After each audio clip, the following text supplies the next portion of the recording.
Now, Storm Watch 12 weather with meteorologist Josh Culbreth. Welcome back to News Watch 12 Midday, and we're tracking a couple different areas of showers this midday. Here's area number 1 in Jackson County. All this is very light. Probably much of it isn't even making it down to the surface.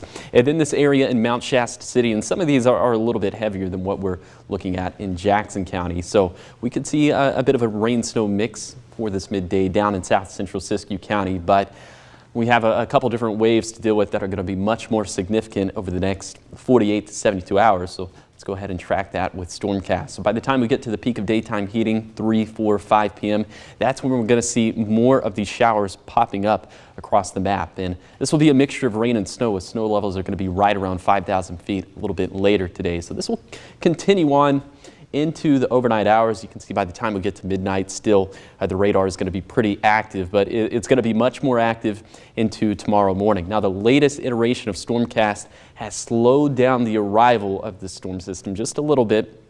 Remember on News Watch 12 this morning, I showed this arriving right around breakfast time, so 7 to 8 in the morning.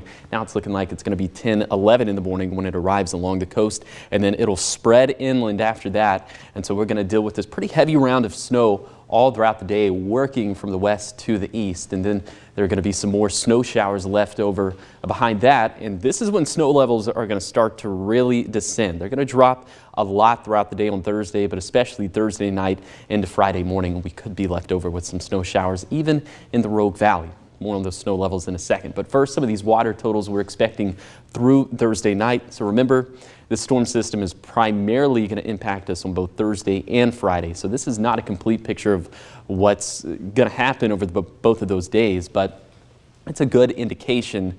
And you can see that we're going to have the most moisture right on the Jackson and Klamath County line, which is right in the middle of the Cascade. So down towards Lake of the Woods, pretty close to Crater Lake, that's where we're going to have the most moisture. But it looks like all of us are going to get some beneficial rainfall and snowfall from this storm system. On to the snowfall now. Snow levels are going to be right around 5,000 feet for today, then dropping down to around 3,000 and 3,500 feet for tomorrow. And remember, there's going to be a lot more going on the radar during this time frame.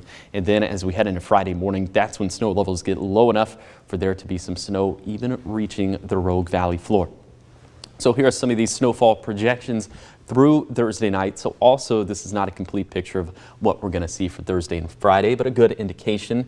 And it's going to be up towards Diamond Lake, Crater Lake, Lake of the Woods, where we can have anywhere between 8 to 18 inches of snow. So the snowpack in that part of Oregon is already upwards of 150% of normal, something like that. So we're going to continue to run up the score, which is certainly a good spot to be heading out of the wet season. And in addition to the snow, we're also going to deal with some very blustery winds, especially for the east side and for the Shasta Valley and for the mountains. Winds gusting upwards of 40 to 60 miles per hour for Thursday and Friday. So if you have any loose outdoor objects that you're responsible for, such as trampolines, sports equipment, patio furniture, be sure that you're bringing those objects inside, or at the very least, you're tying them down. So for today, we'll have some of those rain and snow showers popping up, especially during the afternoon, continuing into the evening, and then this will continue right to the overnight hours. Snow levels dropping down to around 3,000 and 3,500 feet overnight, but then they'll drop down even further in a Thursday and Friday. So that's why we have high impact weather days for both Thursday and Friday, because of the winds and because of some of the heavy snow and dangerous travel. So here's that 7-day forecast for the coast.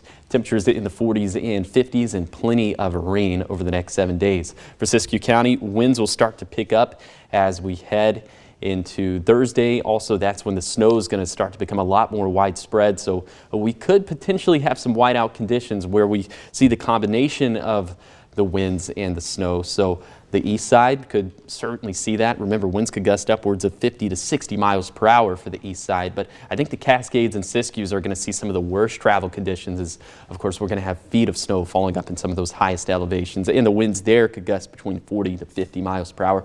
And then for the Rogue Valley, it's just going to be rain for today and tomorrow. But then at some point on Thursday evening and a Friday morning, we're going to see that switch from rain to snow. Great. Love this to start off our spring. Is there any one area that we're really focused on with the storm moving in? I think it's going to be the Cascades. Crater Lake, Diamond Lake, Lake of the Woods, anywhere between 8 to 18 inches of snow there. So travel on Diamond Lake Junction, at Lake of the Woods, on Doak Mountain.